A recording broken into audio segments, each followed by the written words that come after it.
தமிழகம் முழுவதும் பாரதிய ஜனதா கட்சியின் சார்பில் பட்ஜெட் விளக்க கூட்டங்கள் நடைபெற்று கொண்டிருக்கிறது. இன்று கோவை தெற்கு மாவட்டத்தினுடைய சார்பாக இங்கே கூட்டம் ஒழுங்கு செய்யப்பட்டிருக்கிறது. அங்கே பட்ஜெட் பற்றி பேசலாம். இந்த பட்ஜெட்டிலேயே ஹைலைட் லாஸ்ட் பாலில் வீர தமிழச்சி திருமதி நிர்மலா சீதாராமன் சிக்ஸர் அடித்தது. ஏனென்று சொன்னால் 2014 பிஜேபி ஆட்சிக்கு வரும்பொழுது மீண்டும் வருமான வரி கழிவு 2.5 லட்சம் வரை வருகின்ற வருமானத்திற்கு இல்லை. ஸோ தி மேக்ஸிமம் லிமிட்டு அதுக்கு மேலே உண்டு. அதுக்கு பிறகு 2019 அதை பிஜேபி அரசாங்கம் 5 லட்சமாக உயர்த்தியது. 2023 அது 7 லட்சமாக உயர்த்தப்பட்டது. எல்லாரும் இந்த முறை ஒரு எதிர்பார்ப்பு இருந்தது. இந்த வருமான வரி விலக்கினுடைய அளவு உயர்த்தப்படும். ஆனால் யாருக்குமே 10 லட்சத்துக்கு மேலே கற்பனையே இல்லை. ஆனால் லாஸ்ட் பாலில் ஒரு சிக்ஸர். இது என்னத்துக்கு 5, 7, 9, 12 லட்சம் வரை வருமான வரி கிடையாது. இப்போது இதுக்கு பிரதானமாக 2 பர்பஸ். ஒன்று, middle income group, fixed income group, குறிப்பாக சம்பளம் வாங்குகின்ற சேலரிடு கிளாஸ், அவங்களுக்கு இன்கம்மை ஒழிக்கிறதுக்கும் வேலை இல்லை, தப்பும் பண்ண முடியாது. ஆனால் வருமான வரி 7 லட்சமாக இருக்குது, வரி விலக்கு லிமிட்டு. ஆகவே அவர்களுக்கு அதிக பயன் கிடைக்க வேண்டும் என்கின்ற எண்ணத்தோடு மத்திய அரசு பட்ஜெட்டில் அதை 12 லட்சமாக உயர்த்தினோம். இப்போ சேலரிடு கிளாஸுக்கு ஸ்டாண்டர்ட் டிடக்ஷன் 75,000 சேர்த்து 12,75,000 ரூபாய் வரை வருமானத்திற்கு விலக்களிக்கப்பட்டிருக்கிறது. அதோடு கூட இதன் மூலமாக அரசாங்கத்திற்கு நேரடியாக 1 கோடி ரூபாய் இழப்பு ஏற்பட்டது. ஏன்னா எல்லா செக்ஷனுக்கும் அந்த 5 லட்சம் சேலரிடு செக்ஷன் மட்டும் இல்லை, business class for everybody limit 12 ஆக்கியிருக்கிறதுனால ஒட்டு மொத்தமாக நேரடி வரி வருவாய் 1 லட்சம் கோடி குறைந்திருக்கிறது. ஆனால் இந்த ஒரு போல்டு ஸ்டெப் எடுத்ததுக்கு பிரதான காரணம், இன்றைக்கி பிஸ்னஸில் ஸ்டாக்னன்சி இருக்கிறதுக்கு ஒரு காரணம் டிமாண்டு கம்மியாக இருக்குது. இப்போ நீங்கள் பார்த்தா ஒரு 12 லட்சம் வருமானம் வரக்கூடியவருக்கு 60,000 80,000 வரை வருமான வரியில் சேமிப்பு ஏற்படும்.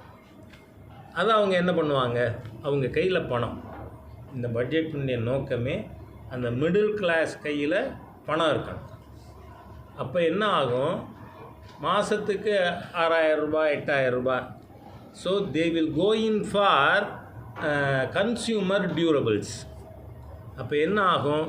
கன்சியூமர் டியூரபிள்ஸ் சேல்ஸ் ஸ்பர் ஆகும். அப்போ அதன் மூலமாக ஜிஎஸ்டி வருவாய் ஆக இது வேலை வாய்ப்பு அதிகரிக்கிறது, அதன் மூலமாக பொருளாதாரம் பலப்படுவது போன்ற விஷயங்கள் நடக்கும். அப்படிங்கிறதுனால இந்த வரி விலக்கானது கொடுக்கப்பட்டு இருக்கிறது. இந்த பட்ஜெட்டில் விவசாயத்திற்கு சிறு குறு தொழில்களுக்கு அதிக முக்கியத்துவம் கொடுக்கப்பட்டிருக்கு. நீங்கள் விவசாயத்தில் 3 லட்சம் கோடியாக இருந்த கிராப் லோன், அதாவது 7% வட்டி, அதிலும் காலத்திற்குள் செலுத்தினால் 3% இன்ட்ரெஸ்ட் சப்வென்ஷன், அது சேர்த்து அதை கணக்கில் எடுத்தால் விவசாயிக்கு கிராப் லோன் 4% தான். அது 3 லட்சம் கோடியாக இருந்ததை 5 லட்சம் கோடியாக உயர்த்தி இருக்கிறது. அதே மாதிரியாக small medium and micro small medium enterprises MSMEயில் அதனுடைய டேர்ன் ஓவர் 300 லட்சமாக இருந்தது 500 லட்சமாக. இப்போ என்னென்னா பல கம்பெனிகள், பல ஸ்டார்ட் அப் யூனிட்ஸு இந்த ஸ்மால் ஸ்கேல் இண்டஸ்ட்ரி டெஃபினிஷனுக்குள்ளே வரும். அந்த மாதிரி வரும்பொழுது வங்கியில் கொலேட்ரல் இல்லாமல், சொத்து ஈடு இல்லாமல் அவர்கள் கடன் பெற முடியும். இதை அவர்கள் வர்த்தகத்தை விஸ்தரிக்க முடியும். ஆகவே இந்த மாதிரியாக இந்த பட்ஜெட்டு ஒன்று, இந்த பட்ஜெட் டிஃபிசிட் 4.4% ஆஃப் ஜிடிபிக்கு உள்ளே கொண்டு வரப்பட்டிருக்கு. அதனால் இது நான் இன்ஃப்ளேஷனரி. நீங்கள் பார்த்தீங்கன்னா நேற்றுக்கு கூட ஹோல்சேல் ப்ரைஸ் இண்டெக்ஸ்டு 2.5க்கு கீழே வந்து. ஆகவே பொருளாதாரத்தை எக்ஸ்பேண்ட் பண்ணணும், மக்கள் கையில் பணம் அதிகமாக கொடுக்கணும்னு நடவடிக்கை எடுத்தாலும் இந்த பட்ஜெட் விலைவாசி உயர்வை, இன்ஃப்ளேஷனை கட்டுப்படுத்தக்கூடிய அளவுக்கு இருக்குது. அதனால் உங்களுக்கு எப்போவுமே இன்ஃப்ளேஷனுங்கிறது என்னன்னு சொன்னால், நாளைக்கு வர்ற வருமானத்தை கூட இன்றைக்கே எடுக்கிற மாதிரியா. Inflation it is a cruellest form of டாக்ஸேஷன்னு பொருளாதாரத்தில் ஒரு டெஃபினிஷன் உண்டு. காரணம் என்ன? வருமான வரி யாருக்கு? வருமானம் வர்றவருக்கு. ஆனால் விலைவாசி உயர்வால் பாதிப்பு பிச்சைக்காரருக்கு கூட வரும். அவர் வருமானம் இல்லை, வருமான வரி கட்டலை, இருந்தாலும் விலைவாசி உயர்வால் அவரும் பாதிக்கப்படுகிறார். அதனால் பொருளாதாரத்தில் inflation is the cruellest form of taxation சொல்லுவாங்க. ஆனால் இந்த பட்ஜெட் மிக திறமையோடு, பணவீக்கமும் இல்லாமல், அதையும் கட்டுக்குள் வைத்து இந்த பட்ஜெட்டானது கொண்டு வரப்பட்டிருக்கு. ஆகவே நம்ம வீர தமிழச்சி, நம் மதுரையைச் சேர்ந்த திருமதி நிர்மலா சீதாராமன் அவர்கள் பொருளாதாரத்தை மேலும் வளர்ச்சி பாதைக்கு கொண்டு போவதற்கான பட்ஜெட் கொடுத்திருக்கிறார்கள். ஆகவே பாராட்டுக்குரியவர். இன்றைக்கி தமிழ்நாட்டில் இந்த பொழுது போகலைன்னா, ஏதாவது ஒரு பிரச்சனை கையில் இருக்குன்னா, இந்த மொழி பிரச்சனை கையில் மாட்டிட்டு முழிக்கிறது. ஸ்டாலினுடைய அறிக்கை இன்றைக்கி வந்திருக்கு. நான் கேட்குறேன், உங்களுக்கு இந்த மாதிரியாக பேசுகிறதுக்கு வெட்கம் இருக்காதான்னு கேட்குறேன். ஏன்னு சொன்னால் என்ன சொல்லியிருக்கார் இன்றைக்கி? நாங்கள் இருமொழி கொள்கையை ஏற்பவர்கள். 3வது மொழிக்கு தமிழ்நாட்டில் இடமில்லை. அப்படியா? சன்ஷைன் ஸ்கூலை நீங்கள் சமச்சீர் கல்விக்கூடமாக மாற்றணும்னு அங்கே தர்ணா உட்காருமே. யாரை ஏமாத்துறீங்க? தமிழக மக்களை ஏமாற்றுகின்ற தீய சக்தி திராவிட முன்னேற்ற கழக அரசாங்கம். நான் ஏற்கனவே 48 முன்னணி தலைவர்கள், ஆற்காடு வீராசாமி அவர்கள் குடும்பம், துரைமுருகன் அவர்கள் குடும்பம், டிஆர் பாலு குடும்பம், இவங்க எல்லாம் நடத்தி கொண்டிருக்கின்ற சிபிஎஸ்சி பள்ளிக்கூடத்தின் பட்டியல் நான் 4 வருஷம் முன்னாடியே வெளியிட்டேன். உங்கள் ஸ்கூலுக்கு மும்மொழி 4 மொழி, அதை ஏன் உங்கள் தகப்பனார் கொண்டு வந்ததானே சமச்சீர் கல்வி? உங்கள் தகப்பனார் மேலே உங்களுக்கு மரியாதையே கிடையாதா? அந்த உங்கள் ஸ்கூலில் சமச்சீர் கல்வியாக மக்களுக்கு கல்வி சேவை தானே சமச்சீர் கல்வி. அதில் நீங்கள் ₹1,00,000 ஃபீஸ் வாங்க முடியாது. வெறும் தமிழ் ஆங்கிலம் மாத்திரம்னா நான் சமச்சீர் கல்வி தான் நடத்துவேன்னா ₹800 தான் ஃபீஸ் வாங்கலாம். 80,000 வாங்க முடியாது, 1,00,000 வாங்க முடியாது. நீங்கள் காசு சம்பாதிக்க மும்மொழியா? மக்களை ஏமாற்றுவதற்கு இருமொழியும்பீங்களா? சரி, நாளுக்கு நாள் சிபிஎஸ்சி பள்ளிக்கூடங்கள் எண்ணிக்கை கூடிக்கொண்டிருக்கிறது. அரசு பள்ளியின் எண்ணிக்கை குறைந்து கொண்டிருக்கிறது. அது மாத்திரமல்ல, அரசு பள்ளிகளிலே 1500 பள்ளிகளுக்கு மேல் ஃபஸ்ட்டு ஸ்டாண்டர்ட்லேருந்து 8th ஸ்டாண்டர்ட் வரை, மிடில் ஸ்கூல் வரை மாணவர் எண்ணிக்கை it is in single digit, 10க்கு கம்மியாக இருக்குது. இதை மூடுறதுக்கு அரசாங்கம் திட்டம் போடுது. மாண்புமிகு முதல்வர், நீங்கள் நாளைக்கு இதை பற்றி வெள்ளை அறிக்கை கொடுக்கணும்னு கேட்டுக்கிறேன். தமிழகத்தில் கடந்த 10 ஆண்டுகளில் ஒரு சிபிஎஸ்சி பள்ளிக்கூடத்துலையாவது 1ஆம் கிளாஸ்லேருந்து 8ஆம் கிளாஸ் வரை 1 டிஜிட் ஸ்டூடெண்ட்ஸ் இருக்காங்களா? அங்கே ஏன் இல்லை? மகேஷ் பொய்யாமொழியை வீட்டுக்கு அனுப்புங்கிறேன் நான். Most incompetent minister. ஏன் 3.5 வருஷம் 4 வருஷம் பத்தாதா உங்களுக்கு? ஏன் அந்த 9 நம்பர் 8 வகுப்புக்கு ஒரு கிளாஸுக்கு நினைக்காதீங்க, from first standard to 8th standard அதை மாற்றுறதுக்கு துப்பு இல்லைன்னா ஒருத்தர் எதுக்கு மந்திரின்னு கேட்குறேன். எதுக்கு மந்திரி? சரி, எல்லா சிபிஎஸ்சி ஸ்கூல்லையும் உங்கள் சன்ஷைன் பள்ளிக்கூடத்தில் இருக்கிறது மாதிரி, கிங் எஜுகேஷனல் இன்ஸ்டிடியூஷனில் இருக்கிற மாதிரி எல்லாத்துலேயும் ஹிந்தி சம்ஸ்கிருதம் இருக்குல்ல, அந்த பள்ளிக்கூடங்கள் எண்ணிக்கை அதிகரித்து கொண்டு போகுது. அங்கே இருக்கலாம்னா ஏன் கவர்மெண்ட் ஸ்கூலில் இருக்கக்கூடாது? சரி, அடுத்த ரெட்டை வேடம் 2004லிருந்து 2014 வரை காங்கிரஸினுடைய கூட்டாளியாக திமுக இருந்தது, யூபிஏ சர்க்கார். இந்த நேஷ்னல் எஜுகேஷன் பாலிசி வந்தது எப்போ? 1985 ராஜீவ் காந்தி பிரதமராக இருக்கிறது. இது எல்லாரும் நாம் புரியாமல் இது நியூ எஜுகேஷன் பாலிசி, நோ, அது நாமன்கிளேச்சரே நேஷ்னல் எஜுகேஷன் பாலிசி. இந்த நேஷ்னல் எஜுகேஷன் பாலிசியில் லோக்கல் லாங்குவேஜ், அடுத்து ஆங்கிலம், 3வதாக ஹிந்தி ஆர் சான்ஸ்கிரிட்டுன்னு 10 வருஷம் நீங்கள் காங்கிரஸோட கூட்டணியில் இருந்தப்போ இருந்தது. ஆனால் மாண்புமிகு பிரதமர் மோடி அவர்கள் ஆட்சிக்கு வந்த பிறகு திரு கஸ்தூரி ரங்கன் தலைமையில் கமிட்டி போட்டு, அந்த கமிட்டி இந்த 3 லாங்குவேஜ் ஃபார்முலாவில் சேஞ்சு கொண்டு வந்தது. அது என்ன? ரீஜனல் லாங்குவேஜ், இங்கிலீஷ், 3வது ஹிந்தி ஆர் சான்ஸ்கிரிட்னு இருந்ததை any one of the Indian லாங்குவேஜஸ்னு கொண்டு வந்திருக்கோம். இப்போ உதாரணத்துக்கு சொல்கிறேன், என்னோடய நல்ல நண்பர் தான் வைகோ. அவர் பையன் திருச்சியில் எம்பியாக இருக்கார் இல்லையா, துரை வைகோ. அவரோட பேர குழந்தை தெலுங்கு படிக்கலாம்னு நான் நினைக்கிறேன். ஆனால் ஸ்டாலின் என்ன நினைக்கிறாரு? தெலுங்கு படிக்கக்கூடாதுன்னு நினைக்கிறார். தெலுங்கு மொழியின் விரோதிகள். அதே மாதிரியாக இப்போ நாம் கோயம்புத்தூர் பொள்ளாச்சி பகுதியில் இருக்கோம். இந்த பகுதியில் கேரளத்தை சார்ந்தவர்கள், மலையாளம் பேசக்கூடியவர்கள், ஏன்னா நான் இங்கே கோயம்புத்தூர் மலையாள சபாலே போய் பேசியிருக்கேன். அவங்க குழந்தைக்கு மலையாளம் சொல்லி கொடுத்தா என்ன தப்பு? சரி, இப்போ ஹொசூர், தருமபுரி அந்த பகுதியில் இருக்கிற மக்கள், அவங்க குழந்தைக்கு கன்னடம் சொல்லி கொடுத்தா என்ன தப்பு? Any one of the regional Indian languages.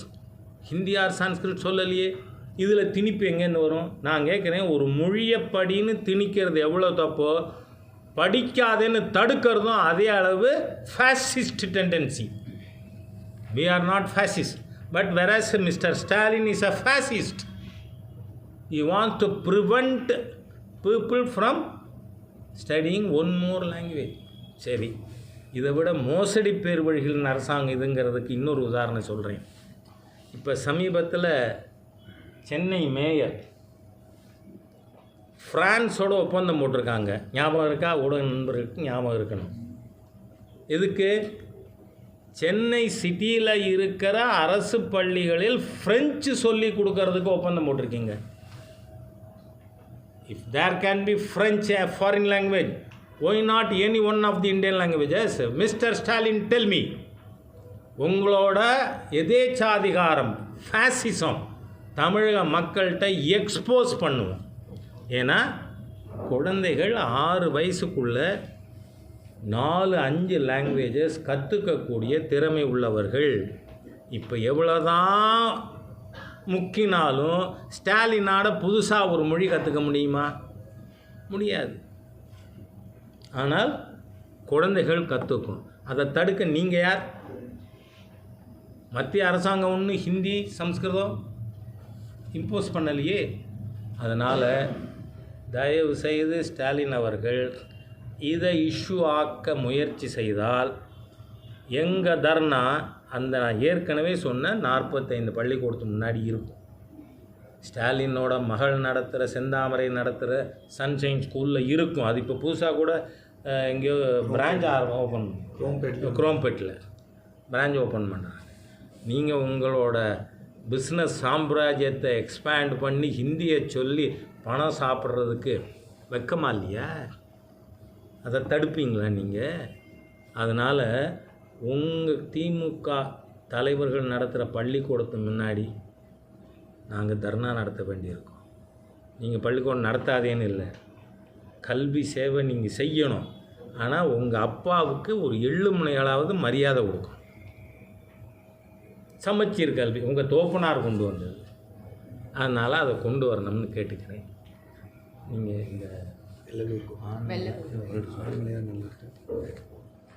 இந்த ஆனமலையான் நல்லார் திட்டம் ரொம்ப நாளாக பெண்டிங்லேயே இருக்குது. ஆனால் இப்போ சமீபத்தில் 2 நாளைக்கு சும்மா ஜாலியாக டூர் போனார் முதலமைச்சர் கேரளாவுக்கு அப்படின்னு சொல்கிறாங்க. ஏன் இதை பற்றி பேசலை? தமிழக விவசாயிகள்னால் அவ்வளவு சீப்பாக உங்களுக்கு? அதை பற்றியெல்லாம் பேச மாட்டிங்களா? உங்கள் தேர்தல் அறிக்கையில் இருக்குது, நாங்கள் ஆட்சிக்கு வந்தால் இதுக்கு முக்கியத்துவம் கொடுப்போம். What happen to that? அதுக்கு அடுத்ததாக நீங்கள் வெளியில் இருந்து தானே உள்ளே வந்திருக்கீங்க, கம்மகம்மான்னு இருக்குமே. நான் இப்போ தான் ஸ்ரீராம் நகர் போயிட்டு வரேன்.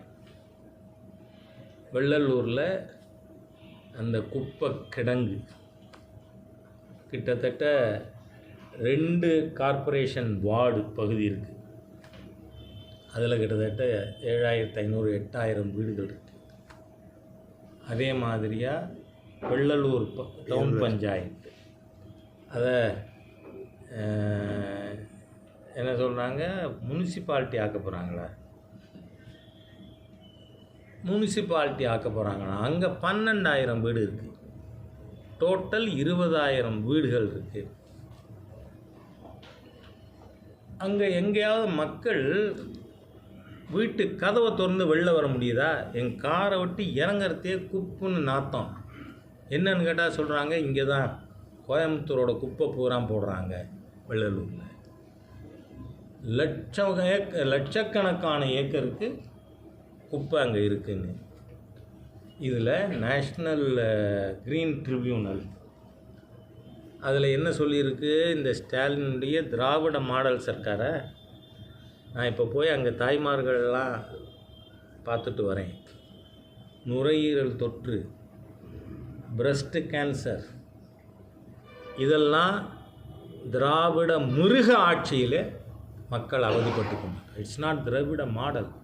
திராவிட மிருகங்களின் ஆட்சி இங்கே தமிழ்நாட்டில் நடக்கிறதுனால கோயம்புத்தூர் கார்ப்பரேஷனில் காசை கொடுத்து 100க்கு 97 சீட்டு உங்கள் கூட்டணி ஜெயிக்கும். உங்களுக்கெல்லாம் வெக்கமா இல்லையா? மனிதாபிமானமே கிடையாதா? இந்த மக்கள் பூரா இப்படி சாக்கடை நாத்தத்தில் இத்தனை வருஷமாக இருக்காங்களே அப்படின்னு. அதனால் நான் மக்கள்கிட்ட பேசினேன். ஏற்கனவே வீட்டில் கருப்பு கொடி ஏற்றுற போராட்டம் நடத்தியிருக்காங்க.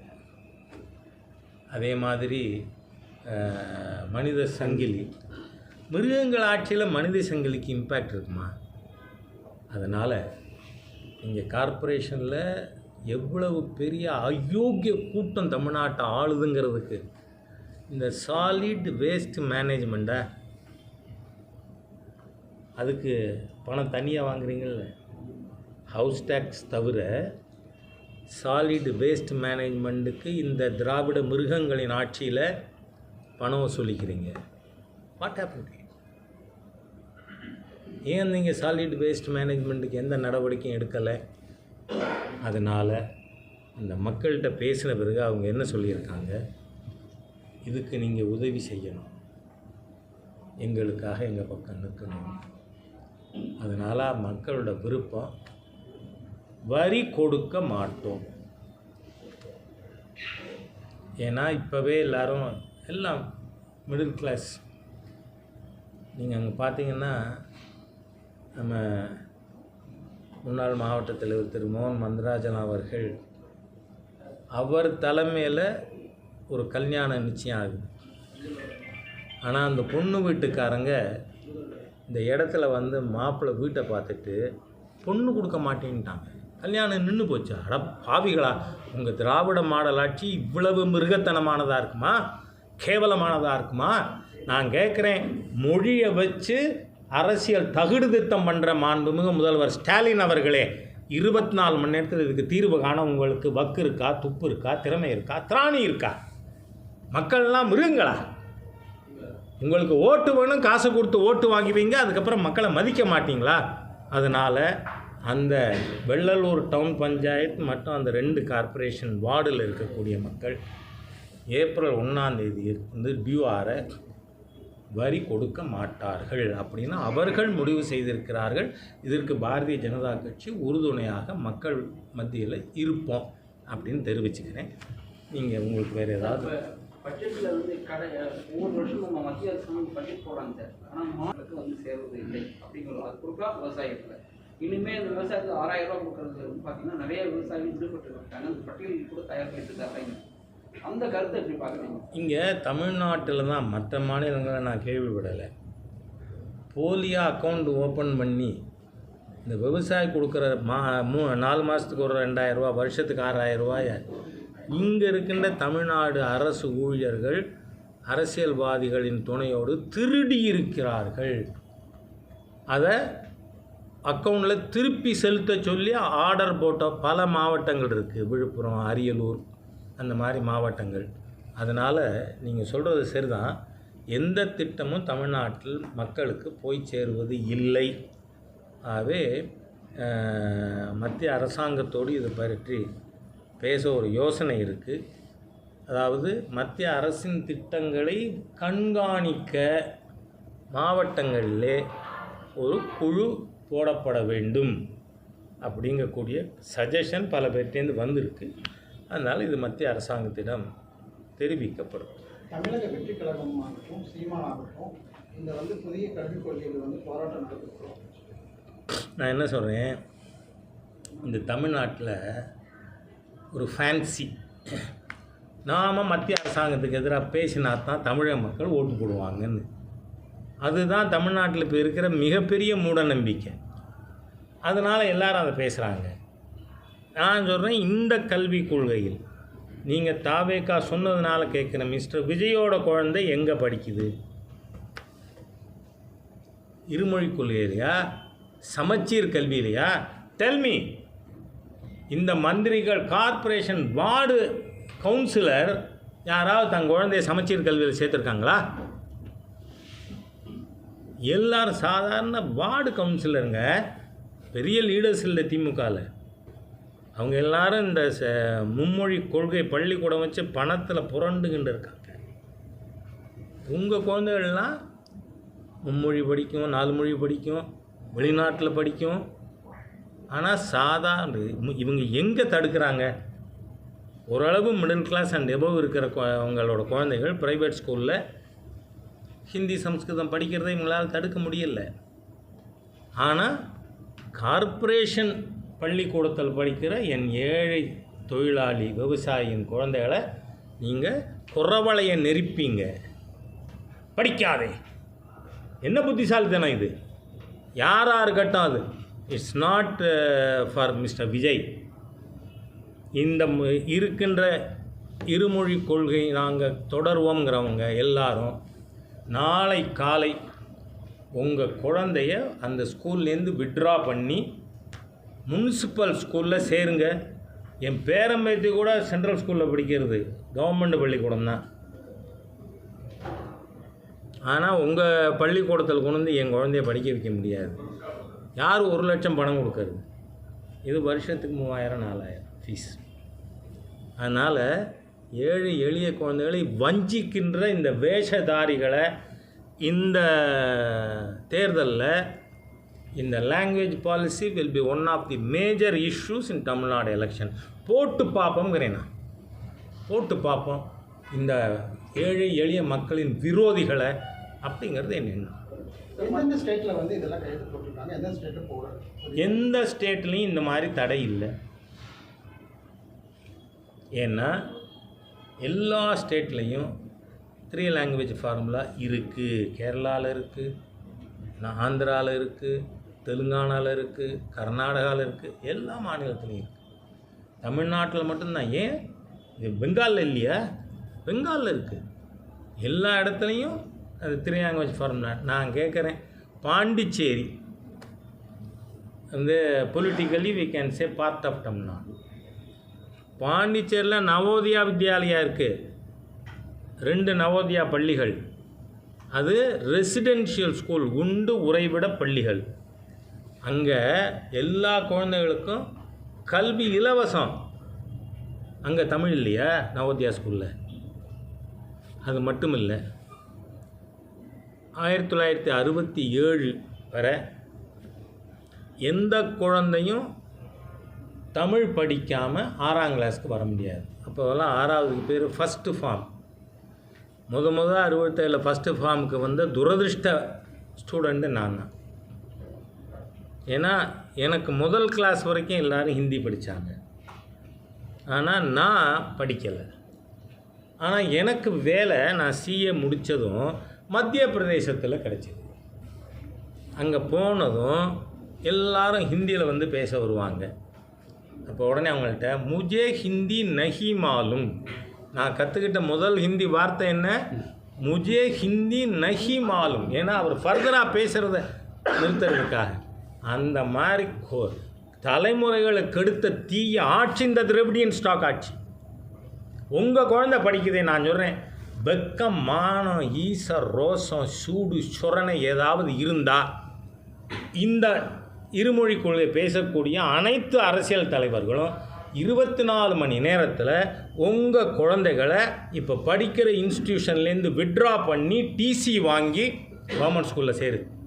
அப்போ நீங்கள் யோக்கியமானவர்கள், நேர்மையானவர், நல்லவர், மக்கள் நலம் விரும்புவர் அப்படின்னு நான் ஏற்றுக்கிறேன், பகிரங்கமாக அறிவிப்பேன். நாளைக்கு மிஸ்டர் விஜய் வெளிநாட்டில் எங்கே தன் குழந்தை படித்தாலும் விட்ரா பண்ணுங்க. இங்கே தமிழ்நாட்டில் வந்து கார்ப்பரேஷன் ஸ்கூலில் சேருங்க. ஸ்டாலின் அவர் செய்யணும், கனிமொழி அவர் செய்யணும், எல்லாரும் செய்யுங்க. தமிழ் ஏழை எளிய தமிழ் மக்களின் துரோகிகள் இந்த தலைவர்கள் அத்தனை பேரும், அது யாராக இருக்கட்டும். I am least bother. நன்றி.